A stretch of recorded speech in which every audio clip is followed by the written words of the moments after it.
नमस्कार दोस्तों, सभी को होली पर्व की राम राम शुभकामनाएं। और आज जैसे कि मैंने आपको बताया था कि हमने रिट मेंस के सभी विषयों की कट ऑफ लगभग आपको बता दी है। तो आज अपने बात करते हैं कि जो कट ऑफ का मेन जो अपन ने निकाली थी सभी सब्जेक्ट की, उन कट ऑफ का मेन जो निचोड़ था वो क्या था। उनका मेन निचोड़ यही है कि सभी जो कैटेगरीज है उनकी जो कट ऑफ है वो 80 से 100 क्वेश्चन के बीच रहने की पूरी पूरी संभावना है। और जैसे कि अपने को पता है कि अपने जैसे लेवल के आसपास थे या कुछ नीचे ऊपर हो तो कोई दिक्कत नहीं, क्योंकि अभी संस्कृत विभाग में मार्च के एंड तक लगभग 1800 से 2000 पोस्ट आने की पूरी पूरी संभावना है। और उसमें बताते हैं कि जैसे अपने आरटी के तहत अपने को पता चला है सूचना के अधिकार के तहत कि संस्कृत विभाग में कौन से सब्जेक्ट में कितनी पोस्टें खाली है। तो उस बारे में मैं थोड़ा आपसे डिस्कशन कर लेता हूँ कि सबसे पहले तो अपने बात करते हैं जैसे लेवल वन के लिए। सबसे पहले तो मैं बात करता हूँ आपसे रेट लेवल वन के लिए। रेट लेवल वन के लिए जो बीएसटीसी में जो संस्कृत है उन विद्यार्थियों के लिए सुनहरा मौका है कि उनके लिए लगभग 100 और क्या बोलते हैं 41 पोस्टें हैं। या जो बीएसटीसी में संस्कृत है उनके लिए लगभग 141 पोस्टें हैं लेवल वन के लिए। और जो सामान्य हैं जो बीएसटी और रिट एलिजिबिलिटी टेस्ट क्लियर कर चुके विद्यार्थी उनके लिए लगभग 131 पोस्टें हैं। तो ये तो अपने लेवल वन की बात होगी। अब जैसे लेवल टू की बात करें तो लेवल टू के अंदर जो संस्कृत है तो संस्कृत के लिए टोटल 60 पोस्टें हैं। कितनी पोस्टें हैं टोटल? संस्कृत विभाग के लिए टोटल 60 पोस्टें हैं। और इसमें जो योग्यता है वो योग्यता क्या है कि आप उपाध्याय या शास्त्री होने चाहिए, और ये इसकी मेन योग्यता है। और जो अपनी बात करते हैं सामाजिक विज्ञान, अंग्रेजी और हिंदी, तो इनके लिए जो टोटल पोस्टें हैं वो 498 पोस्टें हैं। टोटल कितनी पोस्टें हैं? 498। और सबसे ज़्यादा जो पोस्टें हैं वो अपने मैथ और साइंस के विद्यार्थियों के लिए। मैथ और साइंस के विद्यार्थियों के लिए लगभग 993 पोस्टें हैं। कितनी पोस्टें हैं? 993। अभी अपने को पता है कि रीट का जो पेपर हुआ था वो बायो और मैथ के विद्यार्थियों के लिए जो पेपर था, यानी रीट लेवल साइंस मैथ का जो पेपर था वो थोड़ा टफ था।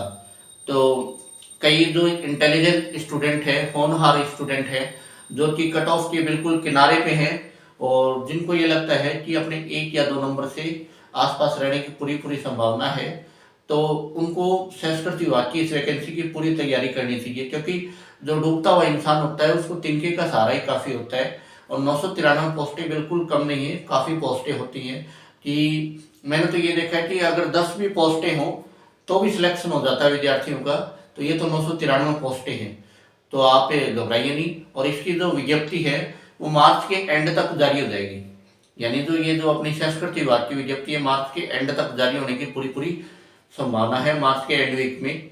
सेकंड ये है कि जो सिलेबस यानी जो पाठ्यक्रम है वो जो रेट मेंस का पाठ्यक्रम था उसी के समान इसका पाठ्यक्रम रहेगा। जो रेट मेंस का पाठ्यक्रम था उसी के इक्वल इसका पाठ्यक्रम रहेगा। फिर अपने जैसे बात करते हैं कि इसका एग्जाम कब तक प्रस्तावित या संभावित होने की संभावना है। तो इसका एग्जाम ये मान के चलो आप 100% जुलाई के अंदर पूरा पूरा होने की संभावना है। तो अभी आपके पास आराम से 3 से 4 महीने, बाकी आपने तैयारी की है 3-4 साल से, या जो भी आपने तैयारी की है भरसक प्रयत्न किया है, यानी कंप्लीट आपकी तैयारी पूरी है। आपको केवल उन्हीं को रिवाइज करना है, यानी जो आपने तैयारी की है उसी को रिवाइज कीजिए। और सबसे बेटर तरीका तो ये है कि आप बार बार जैसे मॉडल पेपर होते हैं उनको बार बार दोहरान कीजिए, मॉडल पेपर को दोहरान कीजिए, या अपने शॉर्ट नोट्स बनाइए। अपना जो सब्जेक्ट है जैसे जो साइंस मैथ्स वाले होते हैं तो उनको फिजिक्स, केमिस्ट्री, बायो के शॉर्ट नोट्स बनाने चाहिए। और फिर जैसे जीके है तो जीके के अंदर ट्रिकी मेथड से याद करो, क्योंकि जितना ज़्यादा पढ़ोगे कन्फ्यूजन होता रहता है। उससे बढ़िया अपना शॉर्ट नोट्स बनाओ ताकि एंड समय में दोहरान करते समय किसी भी प्रकार की परेशानी नहीं हो। क्योंकि ज़्यादातर अपन क्या करते हैं कि बहुत ज़्यादा पढ़ लेते हैं तो वो डीप हो जाता है, फिर उसमें जैसे क्वेश्चन को करते हैं और मॉडल पेपर की अपनी तैयारी नहीं करते। तो मॉडल पेपर पे जब तक आप प्रैक्टिस नहीं करोगे तो आपका एनालिसिस ही नहीं होगा कि आपके कितने सही हो रहे हैं कितने रॉन्ग हो रहे हैं। कि आप डायरेक्टली फेस करते हो एग्जाम का जो मेन पेपर होता है, और एग्जाम के मेन पेपर को डायरेक्टली फेस करोगे तो उसमें नेगेटिव होने की या नकारात्मक होने की पूरी पूरी संभावना रहती है। तो उसके नकारात्मक अंकन को दूर करने के लिए ही सबसे पहले मॉडल पेपर पे अपने प्रैक्टिस की जाती है। मॉडल पेपर पे आप जितनी प्रैक्टिस करोगे, जितने क्वेश्चन को आंसर को निकालोगे, तो उतना ज़्यादा आपका एक तो जो स्ट्रॉन्ग यानी सेल्फ कॉन्फिडेंस है वो आपका बढ़ता रहेगा, और जितना ज़्यादा आपका सेल्फ कॉन्फिडेंस बढ़ेगा एग्जाम उतना बढ़िया होने की संभावना बढ़ती रहेगी। और सेकंड बेनिफिट ये है कि फर्स्ट ग्रेड और सेकंड ग्रेड की वैकेंसी आ रही है, तो आपको यानी सोने पे सुहागे वाला काम हो जाएगा। यानी फर्स्ट ग्रेड की तैयारी कर रहे हो, साथ में सेकंड ग्रेड की तैयारी कर रहे हो, और साथ में जो आपका थर्ड ग्रेड है उसकी तैयारी हो रही है, तो एक साथ तीन तीन तैयारी कर रहे हो आप।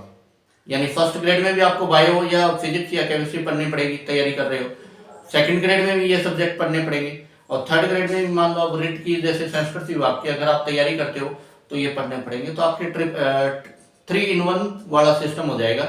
तो आपको बस यही है कि एक कंटिन्यूटी बना के रखिए, सिलेबस को पार्ट यानी पार्ट वाइज डिवाइड कीजिए, भाई इस सिलेबस को इतने टाइम्स में अपने को रिवाइज करना है, इतने टाइम में अपने को कंप्लीट करना है, और बार बार मॉडल पेपर है उनको प्रैक्टिस कीजिए। मॉडल पेपर को जितना ज़्यादा प्रैक्टिस करोगे उतना ज़्यादा आप में निखार आता जाएगा, यानी आपका जो अंदर से कॉन्फिडेंस है वो डेवलप होता रहेगा, और आराम से इजी वे में आपका सिलेक्शन हो जाएगा। किसी भी प्रकार से घबराने की या तनाव लेने की आवश्यकता नहीं है। और काफ़ी समय से अपने पिछले 3-4 महीने से अपने को पता है सभी पजल्ड भी थे मानसिक रूप से भी, क्योंकि पहले फर्स्ट ग्रेड की प्रिपरेशन कर रहे थे स्टूडेंट, फिर सेकंड ग्रेड की, फिर थर्ड ग्रेड की। तो ये मान के चलिए आप पिछले 6-7 महीने से स्टूडेंट काफ़ी पजल्ड या डिप्रेशन में थे। तो उन सभी चीज़ों को एक बार दूर हटाइए आराम से। जैसे कलरफुल होली का त्यौहार है, तो होली के त्यौहार को बिल्कुल फ्रेश माइंड से एंजॉय कीजिए। और सेकंड, जैसे ही अपना त्यौहार कंप्लीट होता है अपने आप को रीबिल्ड कीजिए। रीबिल्ड मतलब अपने आप को पुनः तैयार कीजिए आराम से, यानी एक सिस्टमेटिक रूप से अपने प्लान को या डिसाइड कीजिए कि अपने को इतना पढ़ना है, इतना पोर्शन पढ़ना है, और एक कहते शेड्यूल्ड टाइम टेबल बनाइए, उसके अकॉर्डिंग आप पढ़ाई कीजिए। और नो डाउट आप जुलाई में या मे बी पॉसिबल कि जो अभी रीट के एग्जाम हुए ये आपके क्लियर हो जाएंगे, और थोड़ा बहुत 19-20 रहता भी है तो आप जुलाई वाले एग्जाम को निकाल सकते हो। और होली की सभी को हार्दिक शुभकामनाएं, और तैयारी को निरंतर जारी रखिए। अपनी तैयारी को किसी भी प्रकार से ब्रेक मत होने दीजिए।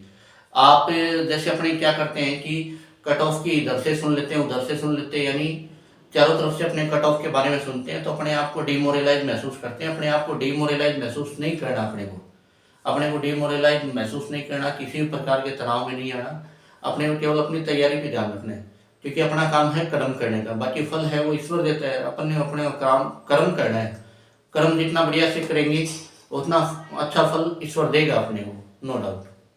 और अपनी मेहनत को धीरे धीरे यानी कंटिन्यू में करते रहिए, और ईश्वर जरूर आपको इसका फल देगा।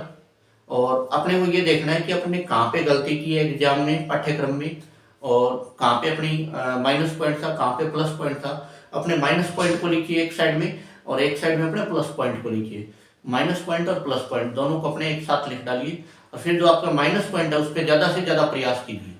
अपना जहाँ भी एग्जाम में माइनस पॉइंट रहा है उस पर ज़्यादा से ज़्यादा प्रयास करेंगे तो अपने में निखार आता रहेगा। यानी अपने जो माइनस पॉइंट है उसमें सुधार करने की आवश्यकता है। ज़्यादा से ज़्यादा अपने माइनस पॉइंट पे अपने को काम करना है, कि प्लस पॉइंट तो ऑलरेडी अपना पॉजिटिव है, मजबूत है, तो उसमें तो सुधार की कोई आवश्यकता नहीं है। अपना माइनस पॉइंट क्या रहता है कि मैं आपको 3 पॉइंट बता रहा हूँ माइनस पॉइंट एग्जाम के हिसाब से point of view. First point क्या रहता है कि एग्जाम में अगर मान लो अपने 100 क्वेश्चन आ रहे हैं तो अपने 120 क्वेश्चन करके आते हैं।